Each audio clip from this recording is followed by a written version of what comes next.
En un sueño, Curanes vio la ciudad del valle y la costa que se extendía más allá.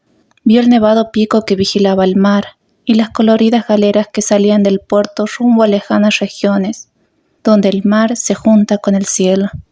Fue en un sueño también, donde recibió el nombre de Curanes, ya que despierto llevaba otro nombre. Quizás le resultó natural soñar un nuevo nombre, porque era el último miembro de su familia, y estaba solo entre los indiferentes millones de londienses. No eran muchos los que hablaban con él y que recordaban quién había sido.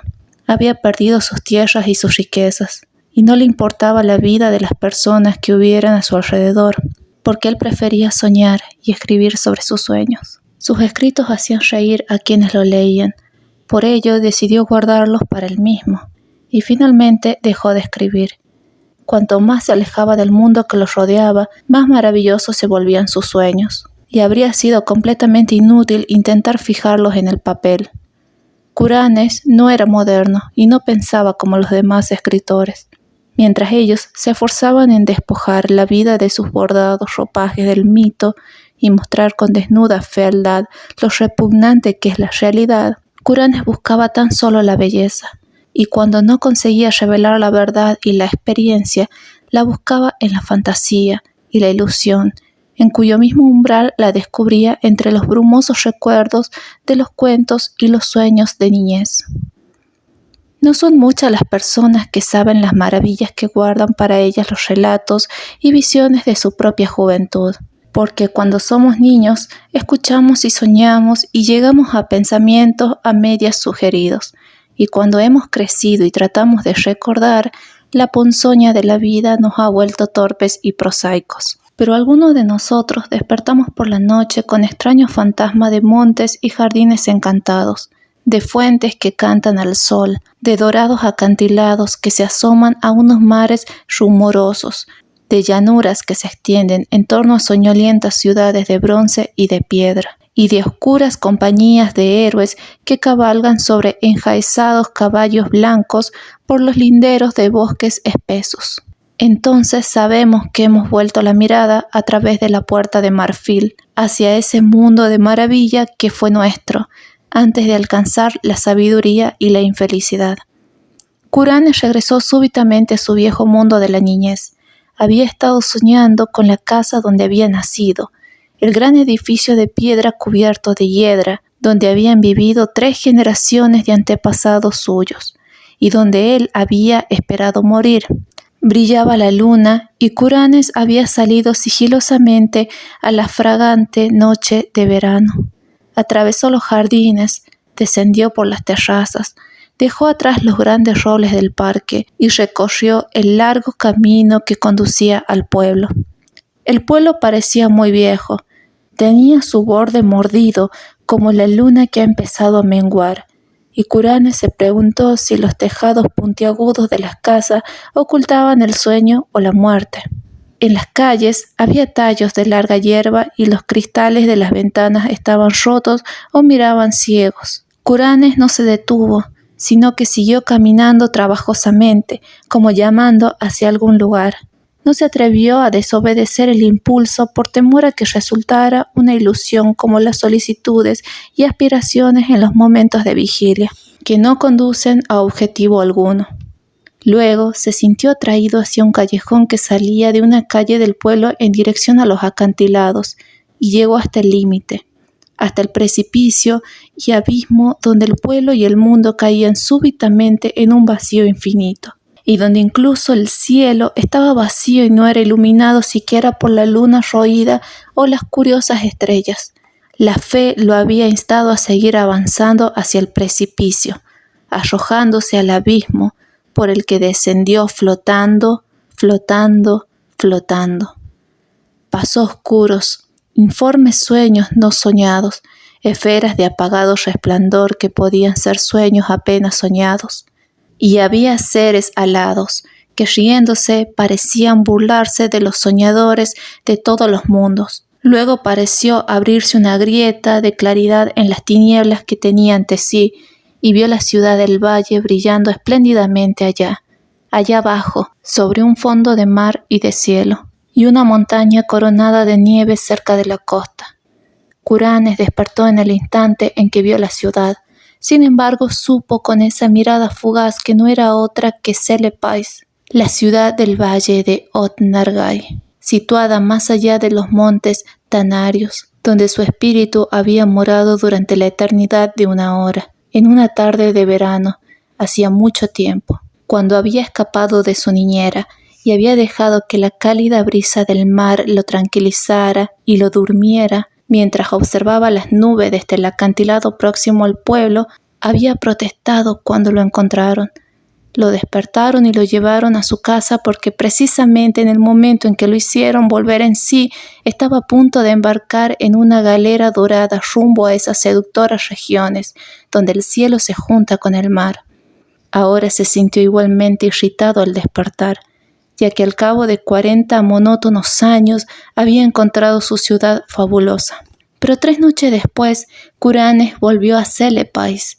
Como antes, soñó primero en el pueblo que parecía dormido o muerto, y con el abismo al que debía descender flotando en silencio. Luego apareció la grieta de claridad una vez más, contempló los relucientes alminares de la ciudad, las graciosas galeras fondeadas en el puerto azul y los árboles ginkgo del monte Arán, mecidos por la brisa marina. Pero esta vez no lo sacaron del sueño. Descendió suavemente hacia la ladera rebosante de hierba como un ser alado, hasta que al fin sus pies descansaron blandamente en el pasto. En efecto, había regresado al valle de Oth-Nargai y la espléndida ciudad de Selepais.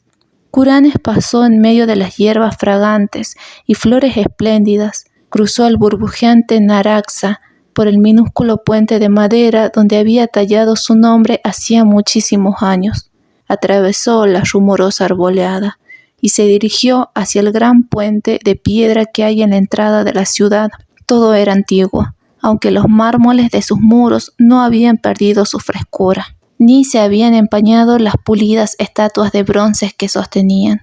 Y Curanes vio que no tenía por qué temer que hubieran desaparecido las cosas que él conocía, porque hasta los centinelas de las murallas eran los mismos, y tan jóvenes como él los recordaba.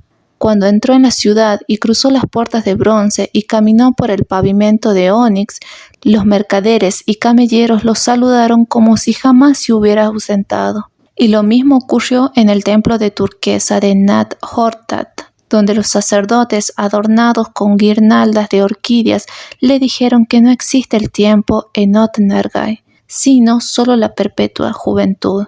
A continuación, Curanes bajó por la calle de los Pilares hasta la muralla del mar y se mezcló con los mercaderes y marineros y los hombres extraños de esas regiones en las que el cielo se junta con el mar. Allí permaneció mucho tiempo, mirando por encima del puerto resplandeciente donde las ondulaciones del agua centellaban bajo el sol desconocido y donde se mecían fondeadas las galeras de lejanos lugares. Y contempló también el monte Arán, que se alzaba majestuoso desde la orilla con sus verdes laderas cubiertas de árboles cimbriantes y con su blanca cima rozando el cielo. Más que nunca deseó Curanes zarpar en una galera hacia lejanos lugares de los que tantas historias extrañas había escuchado. Así que buscó nuevamente al capitán que en otro tiempo había accedido a llevarlo. Encontró al hombre, Atib, sentado en el mismo cofre de especias en que lo viera en el pasado. Atib no pareció tener conciencia del tiempo transcurrido. Luego fueron los dos en bote a una galera del puerto, dio órdenes a los remeros y salieron al mar Serenerio, que llega hasta el cielo. Durante varios días se deslizaron por las aguas ondulantes hasta que al fin llegaron al horizonte, donde el mar se junta con el cielo. No se detuvo aquí la galera, sino que siguió navegando ágilmente por el cielo azul entre vellones de nubes teñidos de rosa. Y muy por debajo de la quilla, Curanes divisó aquellas tierras y ríos y ciudades de insuperable belleza, tendidas indolentemente bajo un sol que no parecía disminuir ni desaparecer jamás. Por último, Atib le dijo que su viaje no terminaba nunca y que pronto entraría en el puerto de Saranián, la ciudad de mármol rosa de las nubes, construida sobre la etérea costa donde el viento de poniente sopla hacia el cielo. pero cuando las más elevadas de las torres esculpidas de la ciudad surgieron a la vista, se produjo un ruido en alguna parte del espacio, y Kuranes despertó en su buhardilla de Londres. Después, Kuranes buscó en vano durante meses la maravillosa ciudad de Celepais y sus galeras que hacían la ruta al cielo. Y aunque sus sueños lo llevaron a numerosos y espléndidos lugares, nadie pudo decirle cómo encontrar el valle de Oth-Nargai, situado más allá de los montes Tanarios. Una noche voló sobre oscuras montañas donde brillaban débiles y solitarias fogatas de campamento, muy diseminadas, y había extrañas manadas de reses cuyos cabestros portaban tintineantes cencerros. Y en la parte más inculta de esta región montañosa, tan remota que pocos hombres la habían visto, descubrió una especie de muralla o calle empedrada, espantosamente antigua, que zigzagueaba a lo largo de cordilleras y valles, y demasiado gigantesca para haber sido construida por manos humanas. Más allá de esa muralla, y en la claridad gris del alba, llegó a un país de exóticos jardines y cerezos, y cuando el sol se elevó contempló tanta belleza de flores blancas, verdes follajes y campos de césped, pálidos senderos, cristalinos manantiales, pequeños lagos azules, puentes esculpidos y pagodas de techos rojos, que, embargado de felicidad, olvidó Celepais por un instante. Pero nuevamente la recordó al descender por un blanco camino hacia una pagoda, y si hubiera querido preguntar por ella a la gente de esta tierra, habría descubierto que no había allí gente alguna, sino pájaros y abejas y mariposas. Otra noche Kuranes subió por una interminable y húmeda escalera de caracol, hecha de piedra, y llegó a la ventana de una torre que dominaba una inmensa llanura y un río iluminado por la luna llena. Y en la silenciosa ciudad que se extendía a partir de la orilla del río, creyó ver algún rasgo conocido. Habría bajado a preguntar en el camino de Oth-Nargai si no hubiera surgido la temible aurora de algún remoto lugar del otro lado del horizonte, mostrando las ruinas y antigüedades de la ciudad, y el encantamiento del río cubierto de cañas y la tierra sembrada de muertos, tal como había permanecido desde que el rey Kinaratolis regresara de sus conquistas para encontrarse con la venganza de los dioses. Y así, Kuranes buscó inútilmente la maravillosa ciudad de Celepais y las galeras que navegaban por el cielo rumbo a Serenian, contemplando mientras tanto numerosas maravillas y escapando milagrosamente en una ocasión del indescriptible gran sacerdote que se oculta detrás de una máscara de seda amarilla y vive solitario en un monasterio prehistórico de piedra, en la fría y desierta meseta de Leng. Al cabo de un tiempo le resultaron tan insoportables los desolados intervalos del día que empezó a usar drogas con el fin de aumentar sus periodos de sueño. El hashish ayudó enormemente y en una ocasión lo trasladó a una región del espacio donde no existen las formas, pero los gases incandescentes estudian los secretos de la existencia. Un gas violeta le dijo que esta parte del espacio estaba en las afueras de lo que él llamaba el infinito. El gas no había escuchado hablar de plantas ni de organismos, sino que identificaba a Kuranes como una infinitud de materia, energía y gravitación. Kuranes se sintió ahora muy deseoso de regresar a Celepais, salpicada de alminares, y aumentó su dosis de droga. Luego, un día de verano, lo echaron de su buhardilla y vagó sin rumbo por las calles. Cruzó un puente y se dirigió a una zona donde las casas eran cada vez más escuálidas. Allí fue donde culminó su realización y encontró el cortejo de caballeros que venían de Celepais para llevarlo allí para siempre. Hermosos eran los caballeros, montados sobre caballos ruanos y ataviados con relucientes armaduras, y cuyos tabardos tenían bordados extraños, blasones con hilo de oro. Eran tantos que Kuranes pensó que eran un ejército, aunque habían sido enviados en su honor, porque era él quien había creado Oth-Nargai en sus sueños, motivo por el cual iba a ser nombrado ahora su dios supremo. A continuación, dieron a Kuranes un caballo y lo ubicaron a la cabeza de la comitiva y emprendieron la marcha majestuosa por las compañías de su rey. hacia la región donde Curanes y sus antepasados habían nacido. Era muy extraño, pero mientras cabalgaban parecía que retrocedían en el tiempo, porque cada vez que cruzaban un pueblo en el crepúsculo, veían a sus vecinos y sus casas como Chaucer y sus predecesores los vieron. Y hasta se cruzaron a veces con algún caballero con un pequeño grupo de seguidores. Al llegar la noche marcharon más rápido y no tardaron en galopar tan prodigiosamente como si volaran en el aire. Cuando empezaba a amanecer, llegaron a un pueblo que Curanes había visto pleno de animación en su niñez y dormido o muerto durante sus sueños. Ahora estaba vivo y los aldeanos madrugadores hicieron una reverencia del paso de los jinetes calle abajo. Entre el resonar de los cascos, que luego desaparecieron por el callejón que terminaba en el abismo de los sueños, Curanes se había precipitado en ese abismo solo de noche y se preguntaba cómo sería de día. Así que miró con ansiedad cuando la columna empezó a acercarse al borde, y mientras galopaba cuesta arriba hacia el precipicio, una luz radiante y dorada surgió de occidente y visitó el paisaje con refulgentes ropajes. El abismo era un caos hirviente de rosáceo y cerúleo esplendor. Unas voces se encantaban gozosas mientras el séquito de caballeros saltaba al vacío y descendía flotando graciosamente a través de las nubes luminosas y plateados centellos. Seguían flotando interminablemente los jinetes y sus corceles pisaban el éter como si galoparan sobre doradas arenas.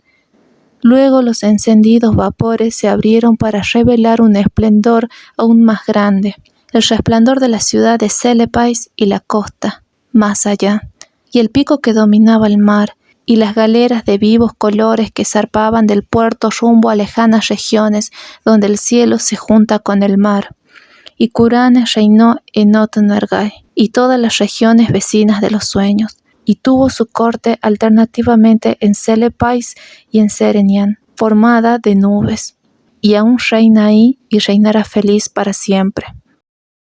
Aunque al pie de los acantilados de Ismund, las corrientes del canal jugaban con el cuerpo de un vagabundo que había cruzado el pueblo semidesnudo al amanecer, jugaban burlonamente, y lo arrojaban contra las rocas, junto a las torres de Trevor cubiertas de hierba, donde un millonario obeso y fabricante de cerveza disfruta de un ambiente comprado de nobleza extinguida.